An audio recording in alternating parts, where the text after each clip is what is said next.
He's standing in the lobby, wet hands at his sides, as the CEO points a finger and calls him a thief. His job, his freedom, his daughter's future, all about to shatter. But in the security office, a guard has just rewound the tape, and what he sees changes everything. His name is Daniel Carter, a single father and the overnight janitor at Vance Tower for 6 years. He's the man you never see, cleaning up the messes of the powerful. But tonight, he's been framed for a crime he didn't commit, and the woman accusing him holds all the power. This is the moment where truth needs a witness, and it's been recording everything from the ceiling. Daniel Carter's world is built on two things: the night shift and his 7-year-old daughter, Mia. Every evening at 10, he kisses her sleeping forehead, drives to Vance Tower, and for 8 hours, he makes the glittering offices of hedge fund managers and CEOs spotless, invisible.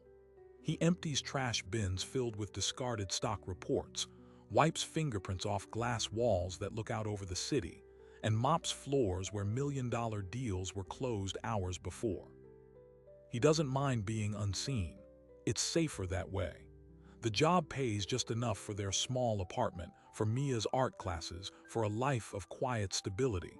It's a life he rebuilt from ashes. 5 years ago, Daniel wasn't pushing a mop. He was a sergeant in the military police, stationed overseas. His wife, Chloe, was a nurse. They had a plan, a future. It ended on a highway back home during her commute. A drunk driver, a head-on collision. Daniel received the news in a sand-colored tent 8,000 miles away. The military granted him an early discharge for hardship. He came home to an empty house and a 2-year-old daughter who cried for a mother who wasn't coming back. The discipline of the MPs kept him moving. He got certified in building maintenance, took the first steady job he could find, Vance Tower. The work was simple, physical. It let his mind rest. It let him be present for Mia. His past is a locked box. The only remnant is a small, framed photo on his dresser, him and Chloe in uniform, smiling. Mia knows her mom was a hero. Daniel has never told her what he used to be. The woman pointing the finger at him is Evelyn Vance, 34 years old, newly appointed CEO of Vance Capital. She didn't inherit the title, she seized it. The daughter of the founder, she spent a decade in the firm's trenches, outworking and outmaneuvering every rival, including her own brother. Her promotion 3 months ago was headline news. Her signature is the red power dress, a statement of dominance in a world of gray suits. Tonight, she was hosting an intimate, high-stakes dinner in the 40th floor executive lounge. The guest list included a Saudi investment minister. The goal was to secure a $200 million capital infusion. Everything was perfect, until it was. The centerpiece of the evening was not the food or the wine, but a piece of jewelry. Evelyn Vance wore her grandmother's necklace, a vintage Art Deco piece with a central diamond the size of a pea, valued at over $1.2 million. It was an heirloom, but also a calculated prop, a silent testament to family legacy and immutable value. She remembers showing it to the minister, laughing, placing a hand over it. She remembers it being there at 9:45 p.m. At 10:20, preparing to say goodnight, she touched her throat. The necklace was gone. Panic, cold and sharp, sliced through the champagne haze. The deal wasn't closed. The perception of stability, of impeccable control, was everything. A public loss was unthinkable. Her security detail swept the lounge. Nothing. Her eyes, sharp with fury and fear, landed on the only non-essential person who had been in and out of the room all night, the janitor. Daniel had been doing his job. He serviced the lounge's adjacent kitchen and restrooms 3 times as per the special event protocol. He'd kept his eyes down, his movements efficient. He'd seen the necklace. Who would? It glittered under the low lights. But to him, it was just another expensive object in a building full of them, as distant as a star. He finished his round at 10:30 and was refilling his mop bucket at the janitorial sink on the 39th floor when 2 stern-faced security guards found him. They didn't ask questions. They escorted him upstairs. Now he stands in the vast marble lobby, the main entrance now empty and echoing. The dinner guests have been discreetly ushered out. Evelyn Vance stands before him, her finger leveled at his chest. "You were in that room, you saw it. Where is it?" Her voice is low, venomous. Daniel's hands, still damp from the mop bucket, hang at his sides. He feels the weight of his soaked work pants, the rough fabric of his gray uniform. "Ma'am, I didn't take anything. I was just cleaning. Check my cart. Check my locker." His voice is calm, steadier than he feels. It's the voice he used to de-escalate conflicts in market squares overseas. But this isn't a war zone. It's a corporate empire, and the rules are different. Evelyn doesn't want to check. She wants a culprit. The police are on their way. Do you know what grand larceny means? You will never see your daughter again. That's when the world tilts. Mia's face flashes in his mind, her wide, trusting eyes. This isn't about a necklace anymore. It's about the only thing he has left. His military training screams to assert control, to demand a lawyer, to cite procedure.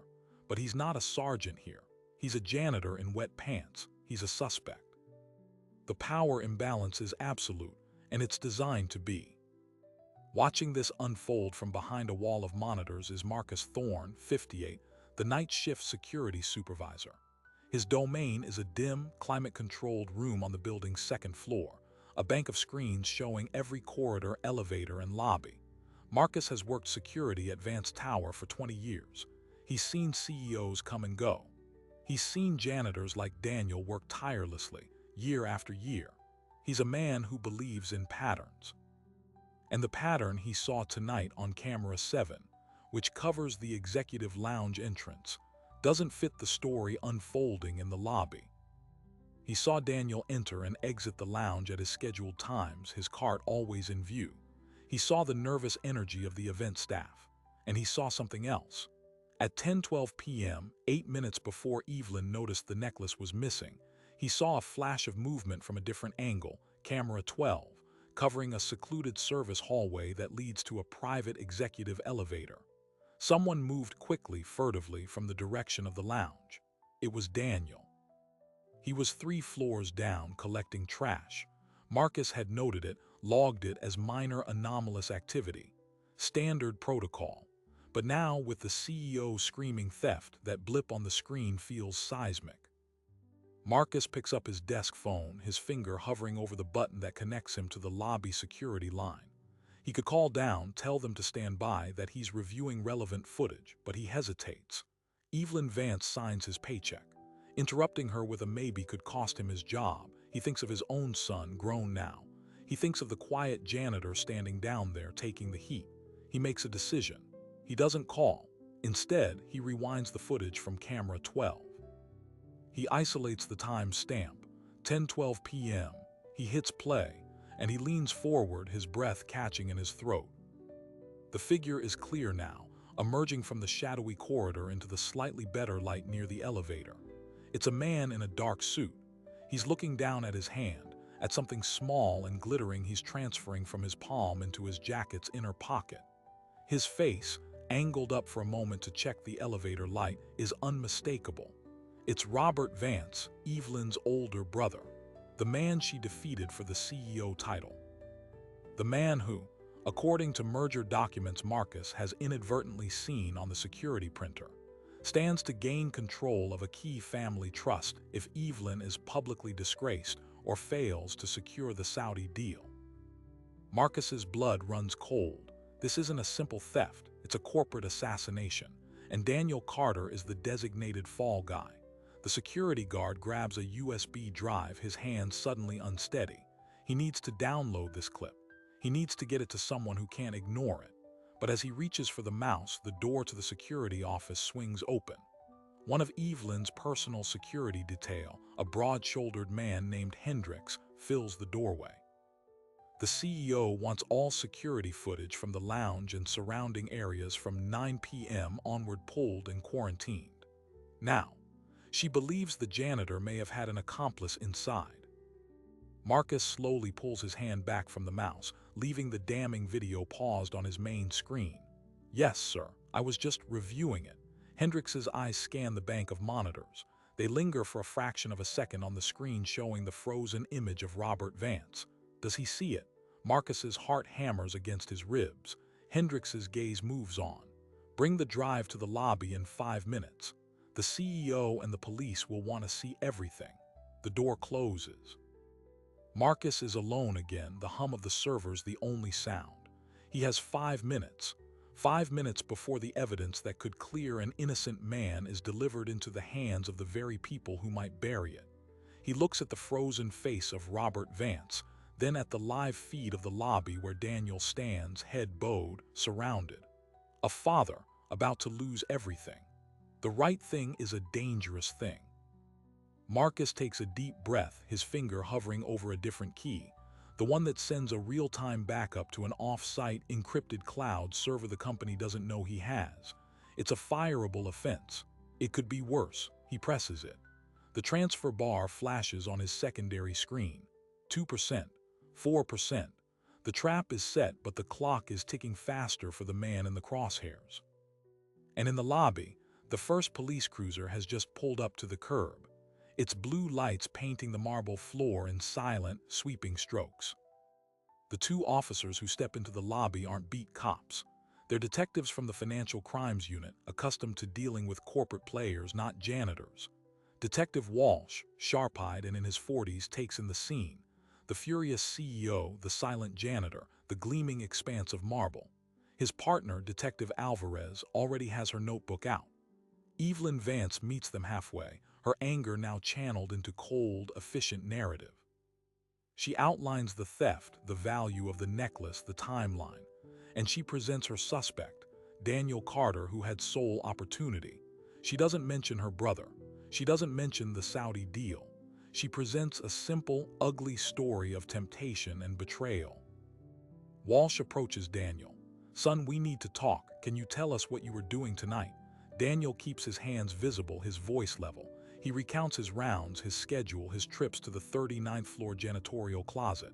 He has nothing to hide, which makes the entire situation feel like a nightmare. Walsh asks if he saw the necklace. "Yes, sir." "Did you touch it?" "No, sir." "Did you enter the lounge for any reason other than cleaning?" "No, sir." The questions are procedural, but the presumption hangs thick in the air. Alvarez asks for consent to search his person and his locker. Daniel agrees immediately. He knows the drill. He's conducted searches himself. The pat-down is quick, professional. Nothing. Walsh radios for a unit to secure Daniel's locker in the basement. Meanwhile, Marcus Thorne descends from the security office, a blank USB drive in his hand.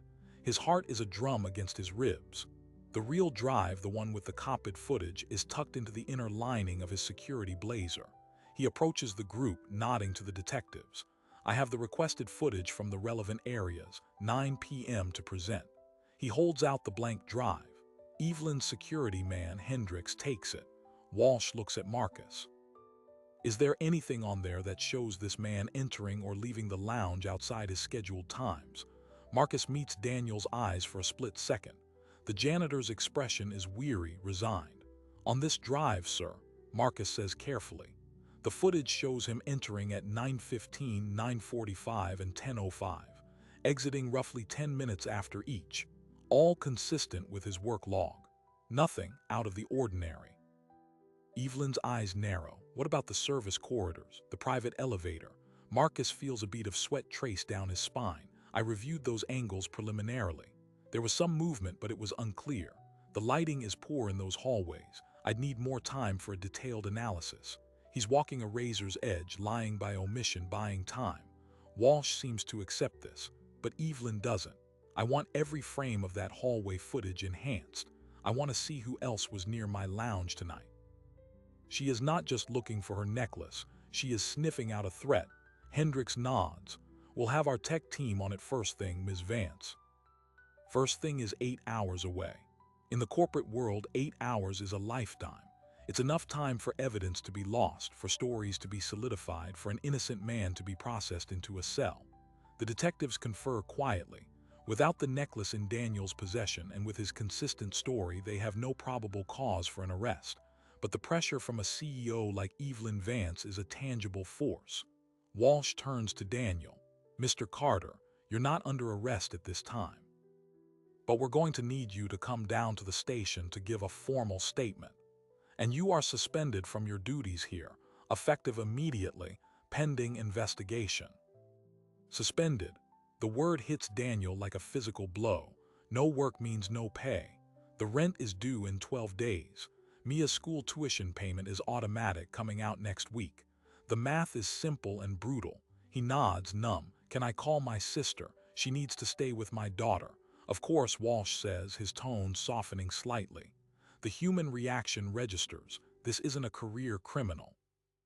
Up in the security office, alone again, Marcus watches the lobby feed as Daniel is escorted out, not in cuffs, but in a cloud of devastating uncertainty. The cloud backup completed. He has the file, but what does he do with it?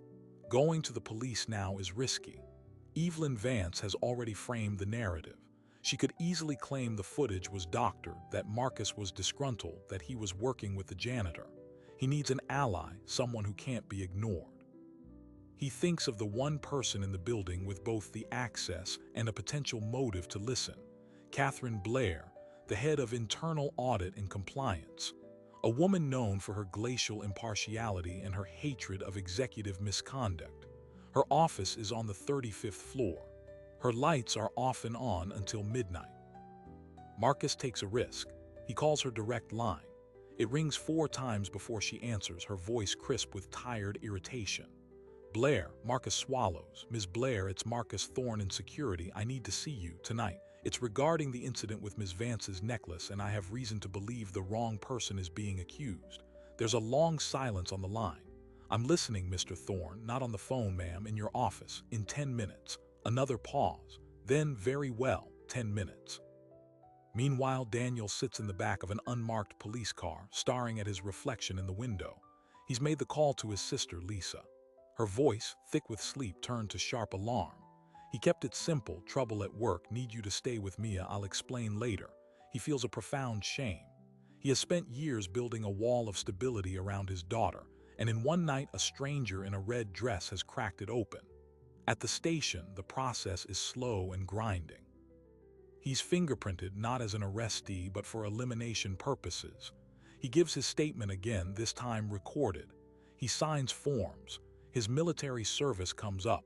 Walsh raises an eyebrow. Military police? That explains the composure. Daniel just nods. It feels like a lifetime ago. Detective Alvarez, who has been quietly running his name, pulls Walsh aside. His record is cleaner than clean. Honorable discharge, no criminal history, not even a parking ticket in the last 5 years. The guy is a ghost. Walsh frowns. Either he's the most disciplined thief on the planet or something stinks. They both know the pressure coming from upstairs. The captain has already called, mentioning the high-profile nature of the complaint. The unspoken directive is clear. Resolve it quickly, cleanly. Back at Vance Tower, Marcus Thorne is in Catherine Blair's office. It's a sterile space, all glass and steel, with a view of the sleeping city. Blair is in her 50s, her hair in a severe silver bob. She watches him, saying nothing, as he plugs the USB drive into her secure, standalone laptop. He plays the clip. The grainy black and white footage shows the figure emerging, the furtive glance, the transfer of the glittering object to the jacket pocket. He pauses it on the clearest frame of the man's face. Robert Vance. Blair doesn't gasp. She doesn't react. She leans closer, her eyes scanning every pixel. You're certain of the timestamp? Absolutely. It syncs with the main lobby and lounge feeds, and you haven't shown this to anyone. I gave them a blank drive. The requested footage is still on the server. Blair leans back, steepling her fingers. Her mind is moving at lightning speed, connecting dots Marcus can't even see. Robert. He's been quietly liquidating his personal assets. He made a series of bad bets on crypto. He's desperate. This isn't just theft. It's a sabotage play. If Evelyn fails to secure the Saudi deal because of a scandal, the board could vote her out. Robert is the only viable successor. She looks at Marcus. You understand what you're holding. A hand grenade, and the pin is already pulled. If I take this to the board or to the police, you will be the target of immense retaliation. Evelyn will deny it, Robert will deny it, and they will both come for you. You'll be fired for data theft before lunchtime tomorrow. Marcus had known the risk, but hearing it laid out so clinically is chilling. So what do? We need the necklace, Marcus. The footage is compelling, but it's circumstantial. We need the physical evidence. and we need to find it before Robert can dispose of it or plant it somewhere to implicate your janitor further. The clock reads 2:17 a.m. Robert Vance is likely at his penthouse across town, believing his plan is unfolding perfectly. Blair makes a decision. I have access to Robert's corporate calendar and travel logs.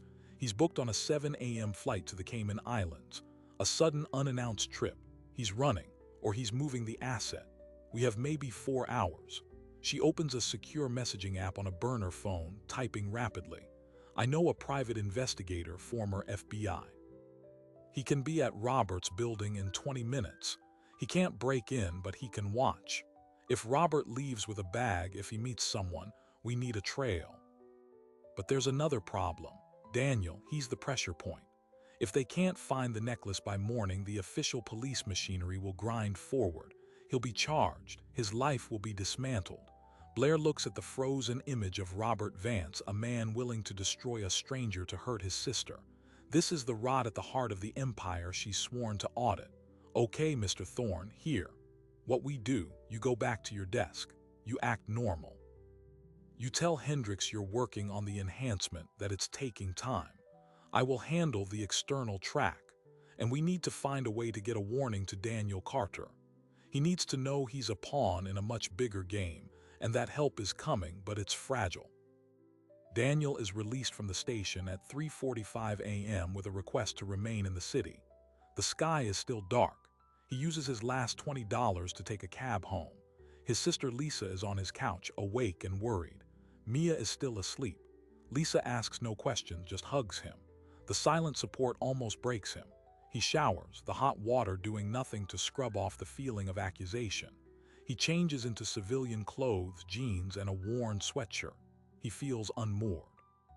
The routine of his life, the anchor of his job, is gone. At 4:15 a.m., his phone buzzes. An unknown number, a text message. It reads, "The camera saw the truth, it wasn't you. The thief is RV. They are looking for the evidence. Stay quiet, do not talk to anyone from Vance. A friend." Daniel stares at the screen. RV, Robert Vance. The pieces click into a horrible, logical place. He's not just a random victim, he's a strategically chosen sacrifice in a war between siblings. The message should be a relief, but it fills him with a new kind of dread.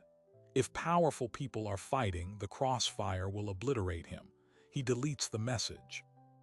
At 4:30 a.m., from a parked van down the street from Robert Vance's luxury high-rise, the private investigator texts Catherine Blair.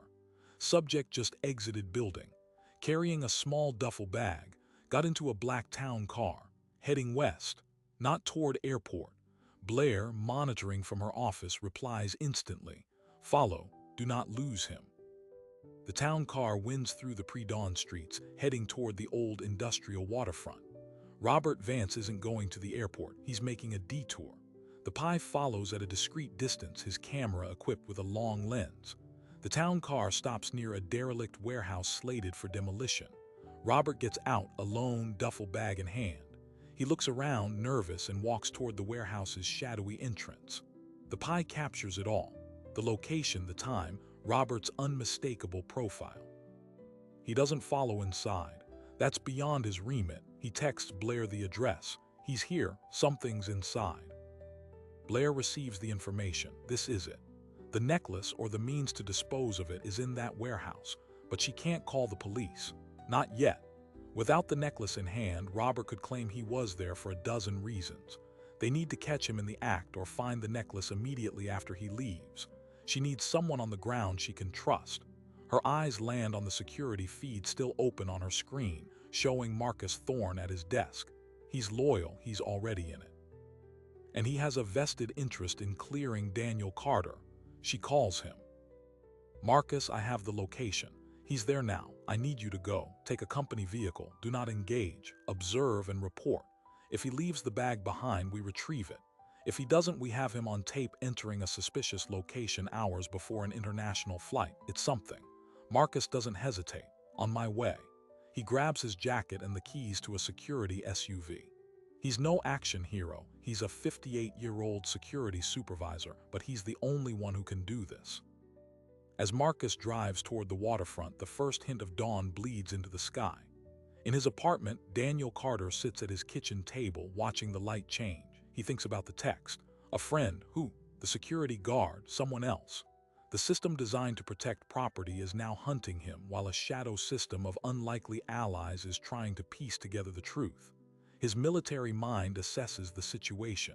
He's in a holding pattern, vulnerable. The enemy has the initiative. But the enemy, he now knows, isn't the CEO in red.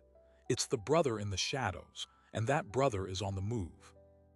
Marcus parks 2 blocks from the warehouse, his heart hammering. He sees the black town car idling, a driver behind the wheel. He uses a pair of binoculars from the SUV's emergency kit. The warehouse door is slightly ajar. Robert Vance is inside. For how long? Minutes pass. 5, 10. Then Robert emerges. The duffel bag is gone. He's carrying nothing. He gets back into the town car, which immediately speeds off toward the freeway, likely now heading for the airport. Marcus waits another minute, then approaches the warehouse. The door creaks on rusted hinges. The interior is cavernous, filled with the ghosts of machinery and piles of debris. The duffel bag could be anywhere. He pulls out his phone, using it as a flashlight. He sweeps the beam across the floor. Then he sees it. Not the duffel bag, but something else. A small, shiny object caught in a beam of dusty dawn light filtering through a broken window. It's nestled between 2 cracked concrete blocks. He walks over, kneels down. It's a diamond earring, a single, stunning earring. It matches the description of the pieces that accompanied the necklace. Robert didn't hide the necklace here. He dismantled it. The diamonds are here. The setting, the platinum chain, where are they? He picks up the earring with a tissue, sealing it in a plastic bag from his pocket. It's evidence, but it's not enough. He needs the rest. He searches frantically, kicking through debris, his phone light bouncing. Nothing. Robert was only inside for 10 minutes. He had time to hide something small, not to excavate, Marcus thinks. He wouldn't hide it in the debris. He'd want it accessible but concealed. He looks up. The roof is webbed with old iron girders. And there, tucked on a narrow ledge where a horizontal beam meets a pillar, is a small, lumpy cloth pouch. The duffel bag was a decoy. The real stash is in the pouch. Marcus finds a rickety metal ladder bolted to the wall. He climbs, his knees protesting. At the top, stretching his arm, his fingers brush the pouch. He grabs it, climbs down. His hands are trembling as he opens it. Inside, winking in the dim light, is the rest of the dismantled necklace. The central diamond pried from its setting, the other earring, the broken platinum chain. It's all here. Robert was planning to smuggle the stones out of the country separately, sell them anonymously. The setting would be melted down. The evidence would vanish forever. Marcus has it. The proof that clears Daniel Carter and implicates Robert Vance. He zips the pouch into his inner jacket pocket next to the USB drive. He has one. But as he turns to leave, his phone light sweeps across the far wall. And there, spray-painted in fresh, jagged letters, is a symbol he recognizes from internal security briefings. It's the tag of a local organized theft crew, known for hitting high-end offices. A crew that Robert Vance's holding company has suspected ties to. A cold realization washes over Marcus. This isn't just a frame-up, it's a layered deception. Robert didn't just steal the necklace, he's orchestrating a scene. He planted evidence of a professional crew here at the drop site. If the police find this pouch, the story could become, a theft crew stole the necklace, stashed it here, and were interrupted. Daniel Carter could still be painted as an inside man, a lookout for the crew. Robert's plan is deeper, more sinister. He's creating a narrative with multiple exits, all of which lead away from himself.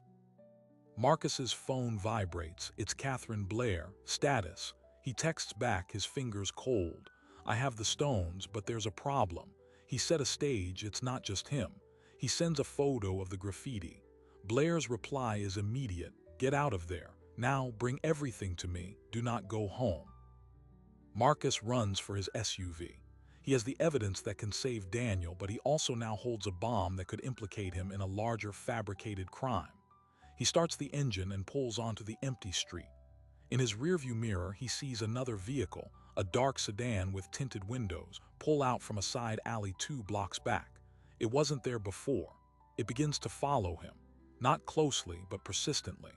Robert Vance didn't just leave his evidence unattended. He left a watchman. The chase is on, and the sun is now fully risen, casting long, accusing shadows. Marcus has the truth in his pocket, but the lie is right behind him, and it's gaining. Marcus Thorne drives with one eye on the road, one eye on the sedan in his rearview mirror. The pouch of diamonds feels like a live coal in his pocket.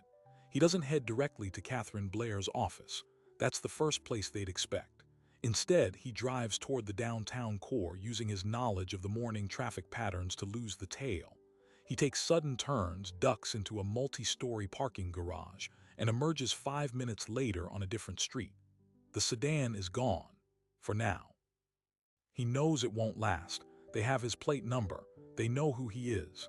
The game has shifted from stealth to survival. He parks in an alley behind a 24-hour diner he knows has no cameras. He calls Catherine. I'm clean for the moment, but they were on me. They know I was there. Her voice is tense. Then we're out of time. Where are you? He gives her the cross streets. Stay there. I'm coming to you. Do not move. 15 minutes later, a nondescript silver sedan pulls up. Catherine Blair is driving herself. She looks like she hasn't slept, her usual impeccable composure frayed at the edges. Marcus gets in, handing her the cloth pouch and the bagged earring. She opens the pouch, her eyes widening slightly at the glittering contents. And the USB, he taps his jacket. Right here. This proves Robert took it, she says, but the graffiti, that's a problem. It gives him deniability. He can say he discovered the theft cruise stash that he was investigating on his own to protect the family name. He's a board member, he could sell that. We need to connect him to the crew directly. Marcus remembers something. About 6 months ago, there was a minor incident. A delivery to Robert's private office wing after hours. The vendor wasn't on the approved list. I logged it, but it was cleared by his assistant. The security footage from that night was archived.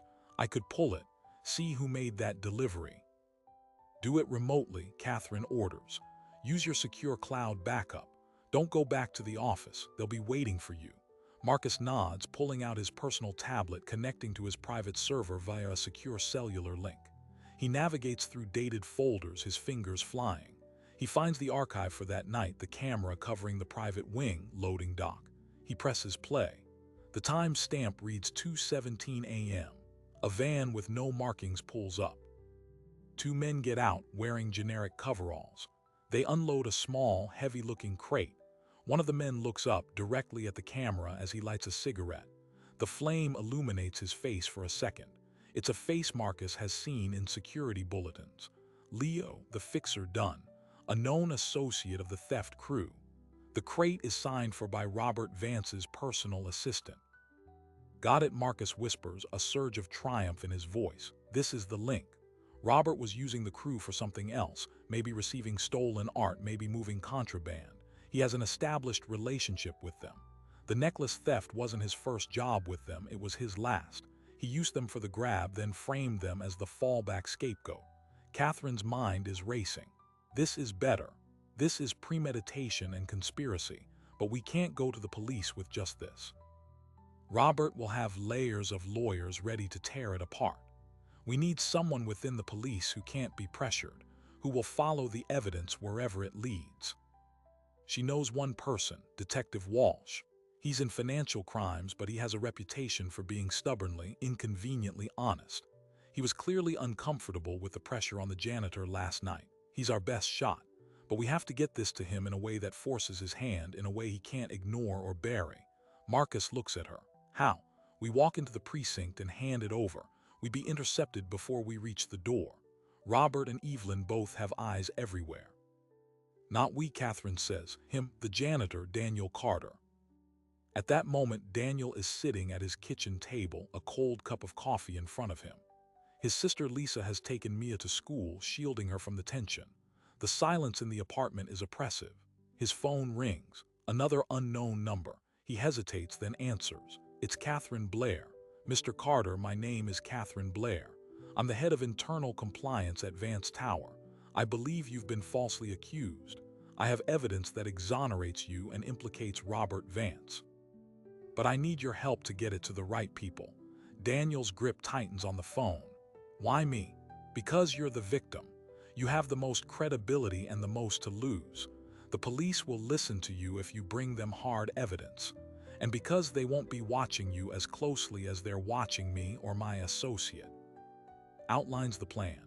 Marcus Thorne will meet him at a public location, the main public library in the History Archives section, which is quiet and has no surveillance. Marcus will give him a package containing copies of all the evidence, the footage of Robert, the photos of the dismantled necklace, the archived footage linking Robert to the theft crew. Daniel's job is to take that package directly to Detective Walsh at the Financial Crimes Unit. Don't call ahead. Just walk in. Ask for him specifically. Daniel is silent for a long moment. This feels like a trap within a trap, but what choice does he have? His life is already in ruins. This is the only path back. I'll do it, he says. The meet is set for 10 a.m. Daniel arrives early, scanning the rows of tall bookshelves. He feels exposed. At 5 minutes past 10, Marcus appears looking pale and anxious. He carries a plain manila envelope. No words are exchanged.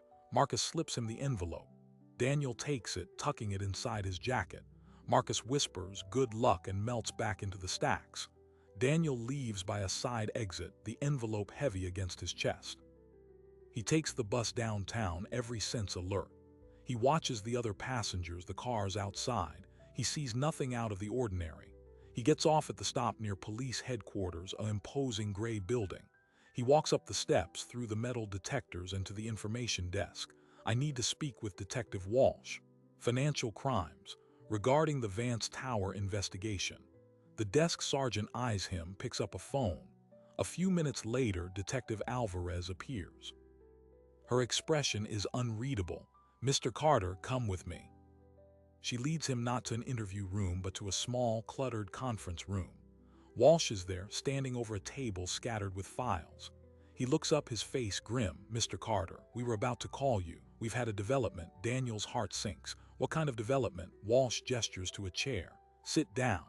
Earlier this morning, we received an anonymous tip, a credible one. It stated that you, Mr. Carter, have a history not disclosed on your basic background check. It stated that your wife's death 5 years ago wasn't just an accident. It was the result of her involvement with a smuggling ring, and that you, using your military police training, covered it up." Daniel feels the room spin. "That's a lie. That's insane. My wife was a nurse. She was killed by a drunk driver. The case is closed." Walsh holds up a hand. "The tip included a case number from your old MP unit, a classified internal investigation into missing prescription drugs from a base hospital. Your wife's name was listed as a person of interest. The investigation was closed due to lack of evidence, but the file exists." Daniel remembers it. A routine audit. Chloe was questioned because she had access to the pharmacy. It was nothing. It went nowhere, but someone has dug it up, twisted it. The tip, Walsh continues, suggests that you never left that world, that you've been using your janitorial position at Vance Tower to facilitate the movement of stolen goods for a crew, that the necklace theft last night was your operation, and that you're trying to frame Robert Vance to cover your tracks. They're flipping the script. They're using your past, your grief, to build a cage around you. Daniel understands now with terrifying clarity. Robert Vance didn't just plan a theft. He planned a comprehensive destruction. He had a dossier ready on his fall guy. This is the wait, it gets worse moment. The evidence in Daniel's jacket feels suddenly useless. If he presents it now, they'll say he fabricated it as part of his frame-up attempt. Walsh studies him. The problem, Mr. Carter, is that this tip is very specific. It comes from a source that has proven reliable in the past on financial crimes. It's forcing us to reopen every aspect of your life. We're going to need your phone, your computer, full access to your financial records. This is no longer a simple larceny investigation. This is potentially conspiracy, obstruction, and racketeering. Daniel is drowning. He has the truth in his jacket, but the lie has been planted first, and it has taken root. He has one card left to play. He takes a deep breath. "Detective, I received a package this morning from a source inside Vance Tower." He reaches into his jacket, pulls out the manila envelope and slides it across the table. "I was told to bring this to you. It contains evidence that Robert Vance stole the necklace and is connected to a known theft crew. I don't know if it's real. I just know I didn't do what you're accusing me of." Walsh and Alvarez exchange a look. Walsh opens the envelope, spilling the contents onto the table. The printed stills from the security footage, the photos of the diamonds on Marcus's kitchen table, the archived footage of Leo Dunn. Walsh's face goes still. He picks up the Dunn photo, then pulls out his phone, scrolling through something. He holds his phone next to the photo. The face matches a mugshot in his database. Leo Dunn, arrested twice for burglary, suspected in a dozen more. He looks at Alvarez. This is the guy from the tip, the one alleged to be Carter's contact, but here he's linked to Robert Vance. The room is silent. Two conflicting narratives are now on the table, each with pieces of evidence. One paints Daniel as a criminal mastermind. The other paints him as a pawn.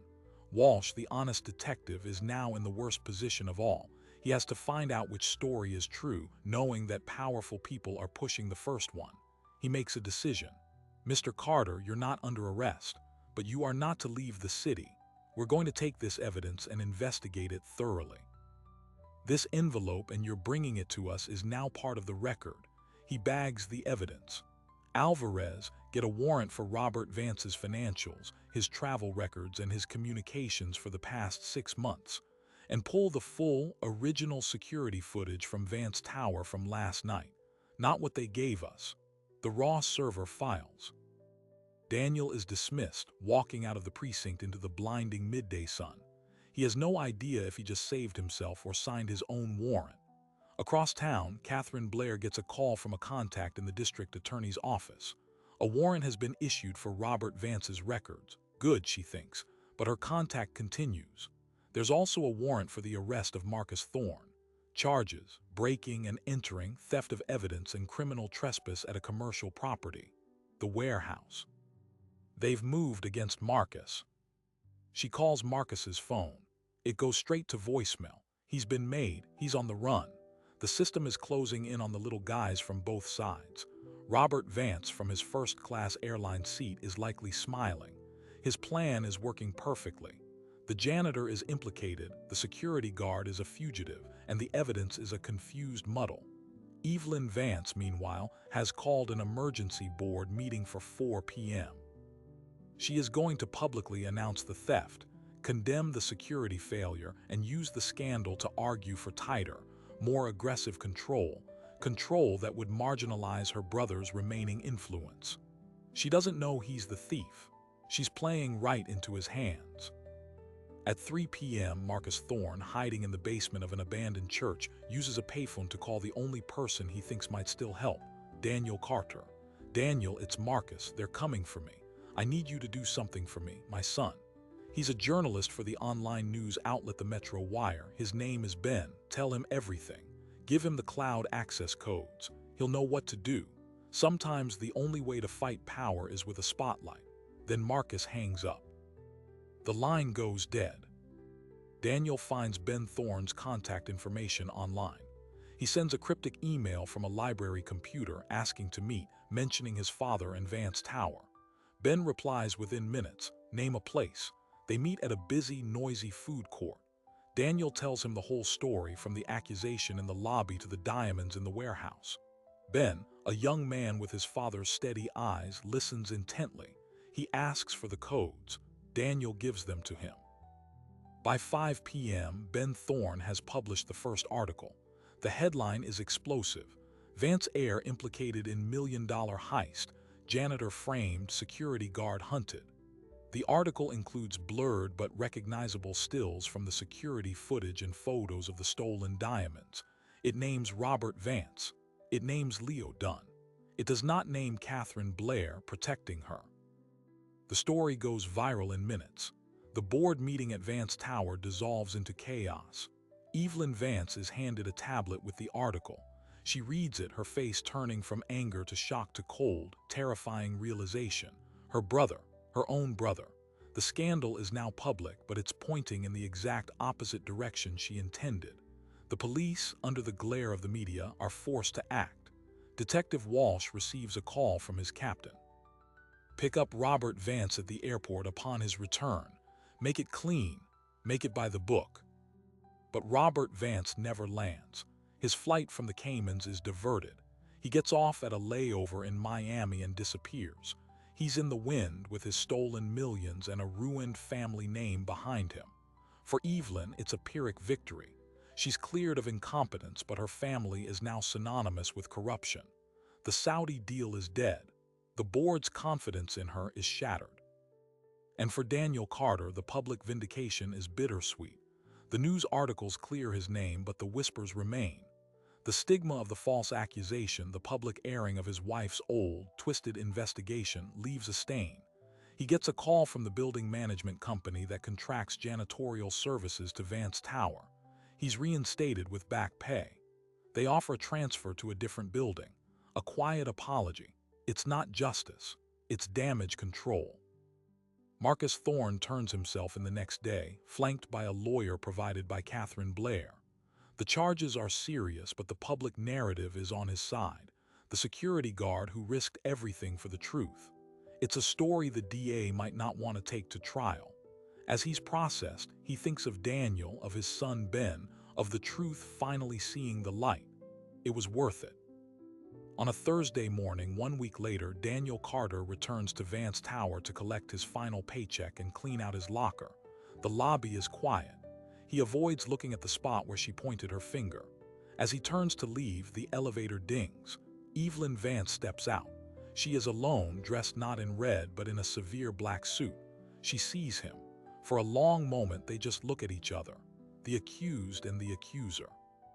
The powerless and the powerful, though the lines between them have blurred and broken. She walks toward him. He braces himself, but she doesn't speak. She simply gives a small, stiff nod, an acknowledgement, not an apology, an acknowledgement of a battle they were both pawns in, a war fought in shadows over their heads. Then she walks past him, her heels clicking on the marble, the sound echoing in the vast, empty space. Daniel walks out into the sun, the door swinging shut behind him, closing on a chapter of his life. He is free. He is clear, but he is not the same. System didn't protect him. It was broken by a chain of unlikely rebels. A security guard, a compliance officer, a journalist, and his own stubborn refusal to break. He has his life back, but he now sees the fragile scaffolding that holds it up. And he knows that for every Daniel Carter who gets a lucky break, there are 100 who simply disappear, crushed by the weight of a false story they can never escape. His fight is over, but the war for truth in a world of power is just beginning.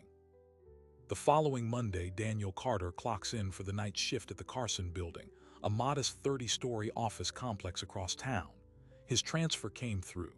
The uniform is the same gray, the mop bucket identical, but the air is different. There's no marble lobby, no billion-dollar deals humming above him. Here, he's just the new guy. His supervisor, a man named Carl, simply said, "Heard you had some trouble over at Vance. That's done. Here, we do the work and go home." It was the closest thing to a welcome Daniel could have hoped for. The routine is a healing thing. The swish of the mop, the smell of disinfectant, the empty, silent halls. It's a job, it's peace. For the first hour, he watches the security cameras in the corners, their red lights like unblinking eyes. He feels a chill each time. Then he makes himself look away. He can't live in the shadow of that lens. At home, life stitches itself back together, but the fabric is altered. Mia knows something happened. Kids always do. She asked why he has a new work building. He told her the truth, a version of it, that there was a mistake at the old place, a misunderstanding, and it was better to start fresh somewhere new. She accepted it with the profound practicality of a 7-year-old. "Do you like your new boss?" she asked. "He leaves me alone," Daniel said. "Good," she replied and went back to her drawing. The normalcy is fragile, precious. He finds himself checking the locks twice at night. He jumps when the phone rings from an unknown number. The trauma of the false accusation, the research shows, doesn't vanish with an all clear. It lingers in the nervous system, a constant, low-grade alert for the next ambush. Across the city, the legal machinery grinds on. separate from the lives it reshaped.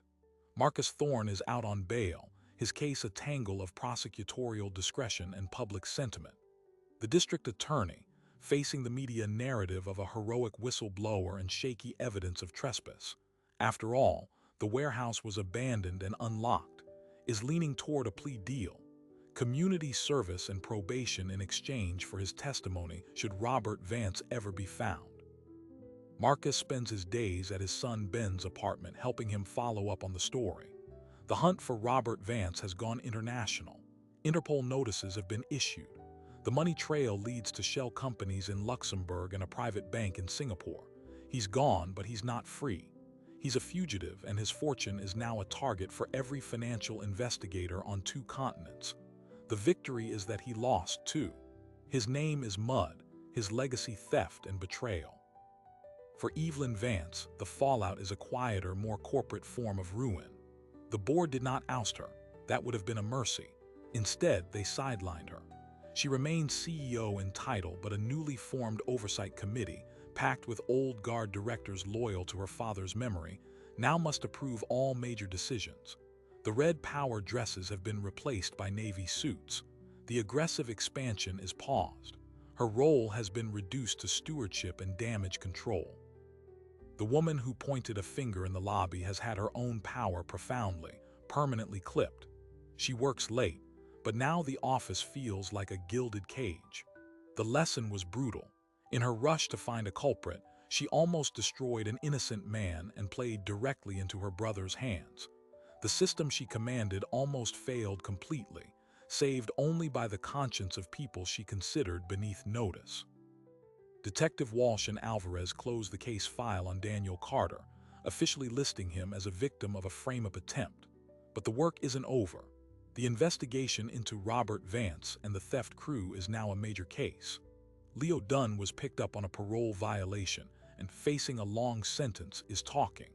He's implicating Robert in a half-dozen past operations, providing details only an insider would know.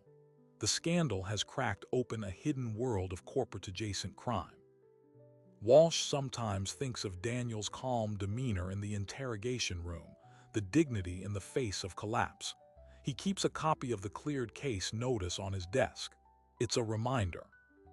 3 weeks after the incident, Daniel receives a formal letter from the Vance Corporation's legal department. It's not an apology. It's a release and settlement offer. In exchange for his signature promising not to sue for defamation, wrongful accusation, or emotional distress, the company offers a sum of money.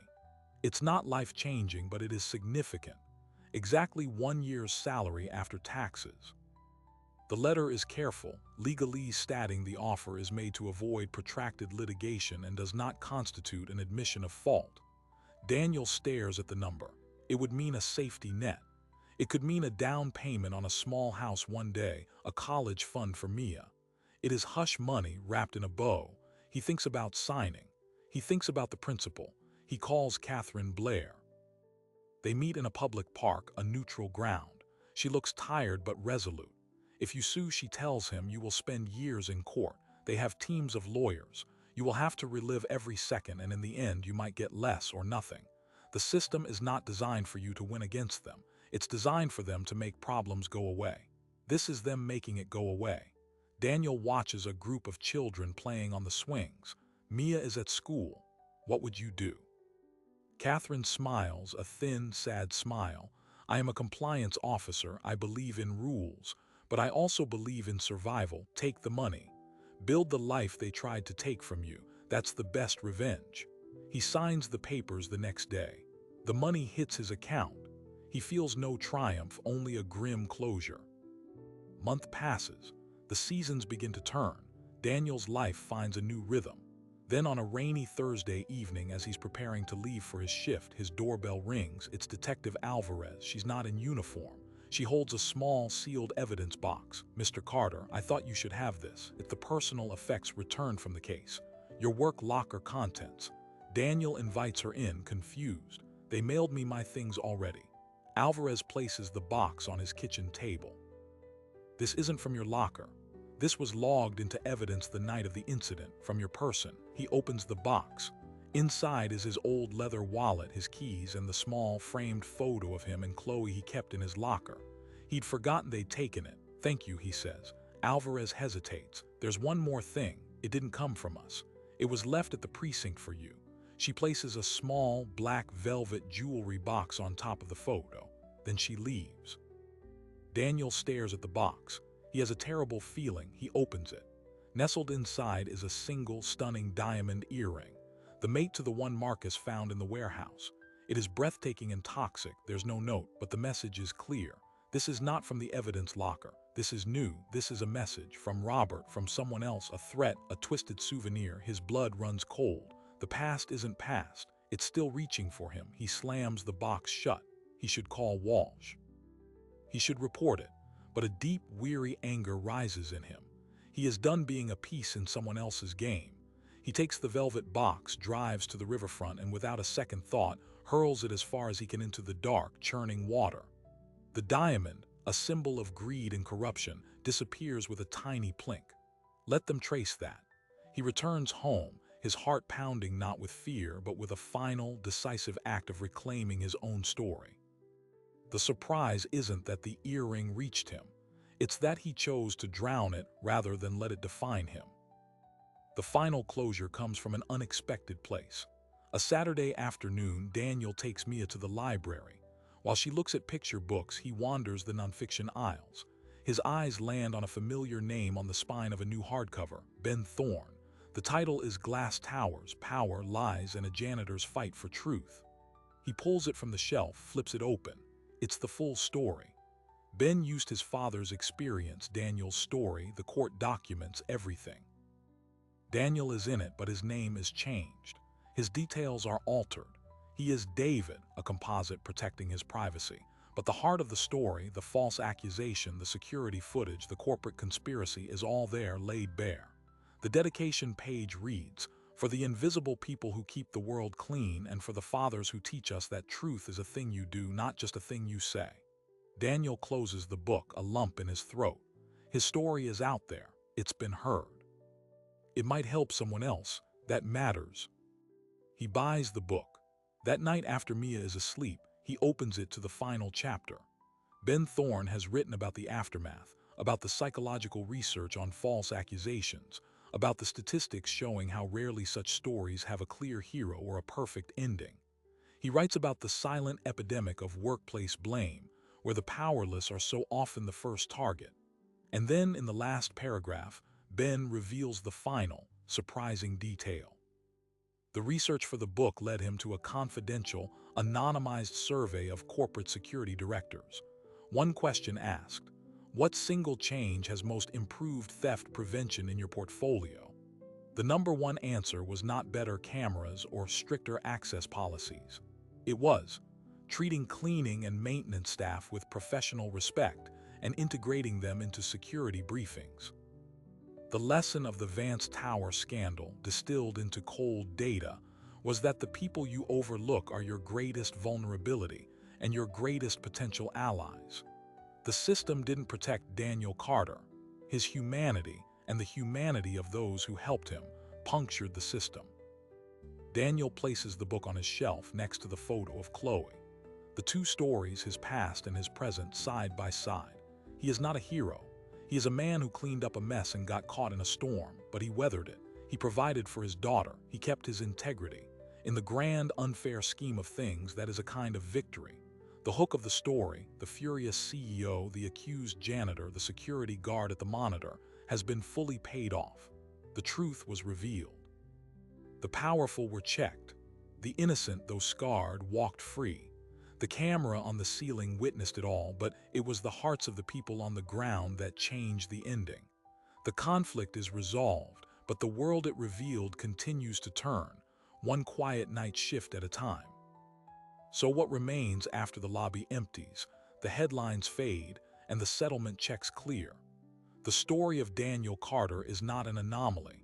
It is a blueprint, a map of how easily truth can be buried beneath presumption, how quickly a life can be dismantled on the word of someone who never bothered to learn your name. The security camera provided the factual correction, but it was human conscience, Marcus's decision to look closer, Catherine's cold analysis, Ben's pursuit of the story that transformed a data point into justice. The machine is neutral. It is the people within it who choose to be blind or to see. The lingering question isn't whether Daniel was innocent. We know he was. The question is, why was he the obvious suspect? The answer is written in the space between his wet work pants and her red dress, in the unspoken hierarchy of visibility. We build systems where certain people are meant to be unseen until something goes wrong. Then they are the only ones we see. The research is clear. Janitorial staff, service workers, those in the so-called invisible jobs, are disproportionately vulnerable to false accusations. They are convenient. Their credibility is prejudged as lesser. Their lives are considered more expendable. Daniel's military past gave him a resilience some might not have, but it shouldn't require a silver star to be believed. Evelyn Vance walks quieter halls now. Her accusation was not born of malice, but of a corrosive certainty that her perspective was the only one that mattered. Her punishment was not legal but operational, a permanent reduction in her own power. She serves as a stark reminder that the rush to judge is often a failure of imagination, and that failure carries its own cost. Marcus Thorne awaits his day in court, a man who traded job security for a clear conscience. His son's book ensures the story outlives the court docket. Robert Vance rots in exile, his wealth a prison of his own making. These are the consequences, messy and imperfect.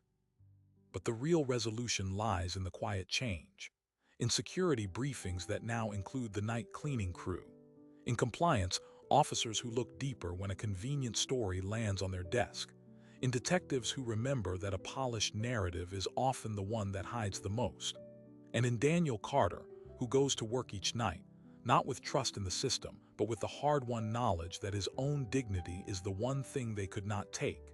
He provides for his daughter. He honors his wife's memory. He has moved from being a victim of a story to the author of his own. This is not a tale of a hero. It is a testament to the fragile, essential network of attention and courage that sometimes, just sometimes, catches us when the floor falls out. It asks you to consider, who are the invisible people in your world? And what unseen story might be playing out right now, waiting only for someone to bother to look at the tape? The camera is always rolling. The question is who has the will to press play? If you believe every person deserves the dignity of the truth, no matter their uniform, then subscribe.